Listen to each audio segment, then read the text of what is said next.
been said over these last days that not only do we have to be divine scientists, and divine physicists and divine alchemists, but we also have to be divine mystics. Now, we can look at divine and mystic and we might think that they're synonymous, that they mean the same thing. But perhaps we need to look at what we believe a mystic is, so that something might happen. But there are two stories. One story is about a great Sufi sheikh who was walking with his group of followers into town, and he was accosted by a young man who scorned him and said, "Oh, you Sufis, you speak about mystical things, and I hear the words, and it all sounds like hot air to me." But the Sufi sheikh looked at him with great compassion, and he took off his finger a ring in which was embedded a large stone. And he said to the young man, "You see that group of market stall holders over there? Take this ring over to them and ask them its value." So the young man went off, and when he came back, the sheikh asked him, "Well, what did the stall holders give?" And they said, the young man said, "Oh, they would give me a few copper coins for it." Then the sheikh said, "Just around the corner from here, there is a jeweler. Take the ring to him and ask him its worth." And when the young man came back and the sheikh asked him, "What did the jeweler say?" the young man said, "Oh, the jeweler said that this gem was worth more gold than he had in his entire store."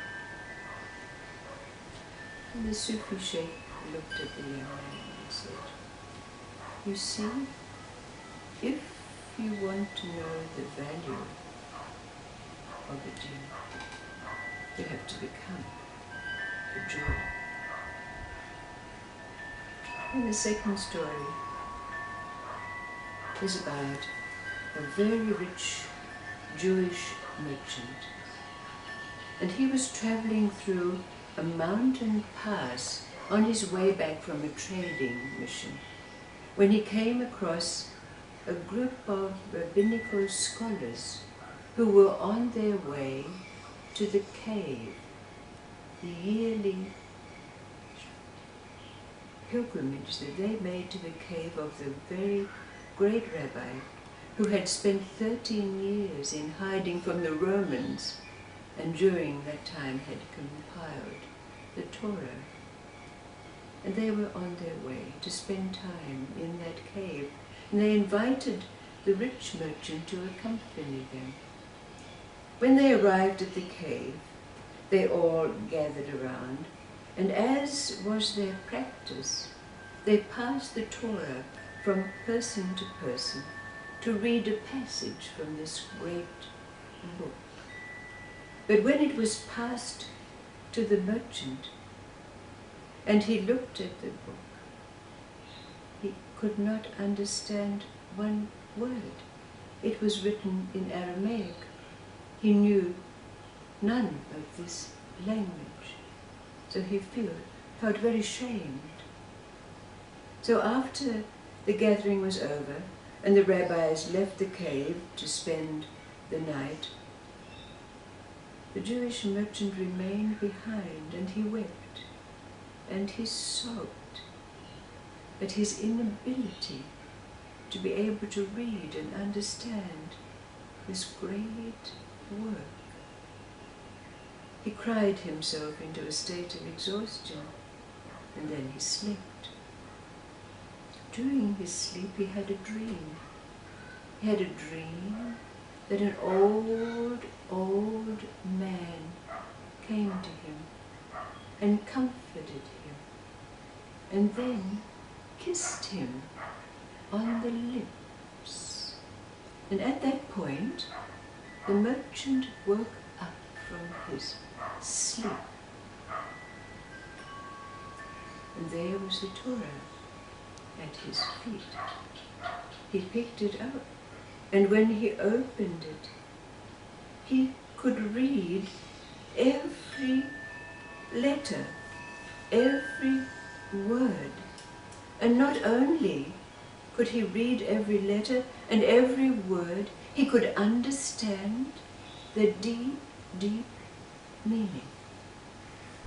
Now after that, the rabbis came in and resumed what they'd done, passing the Torah around them. But then they got to discussing one passage that was very abstruse.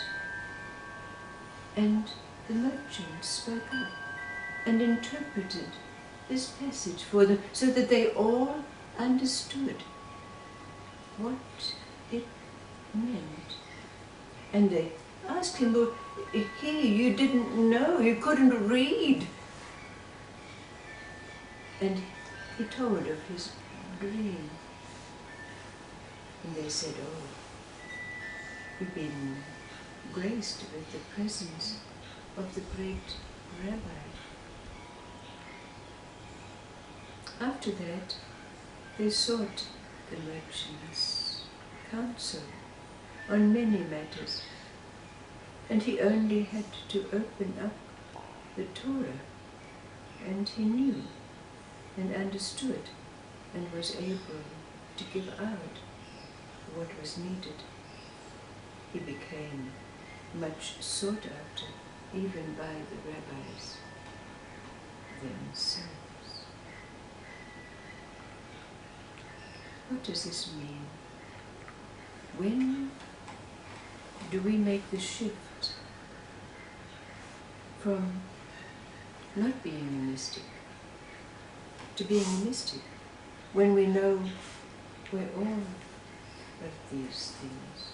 The scientist, the physicist, alchemist, the healer, teacher, master, all of these things.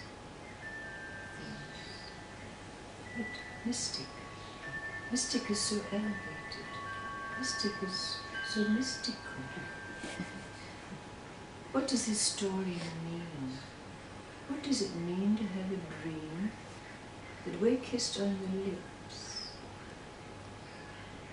What is the deep meaning of this story for us? What is the point?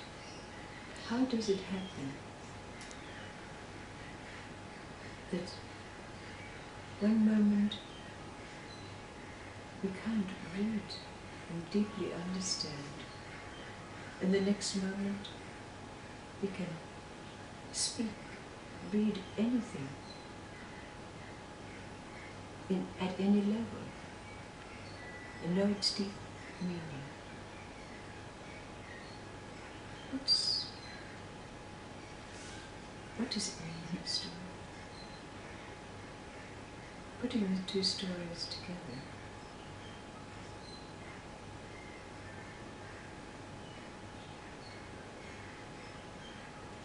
We know reading all the books in creation doesn't make us wise. It makes us knowledgeable. It doesn't make us wise. What is that point? That we shift and know that we know, like that Sufi saying.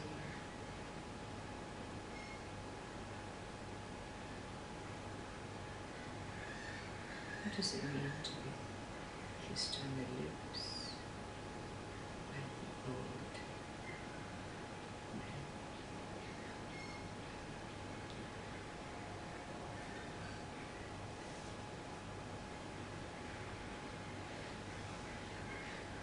It's a love and the union of all days and the touch from the heart. Being human. Being human.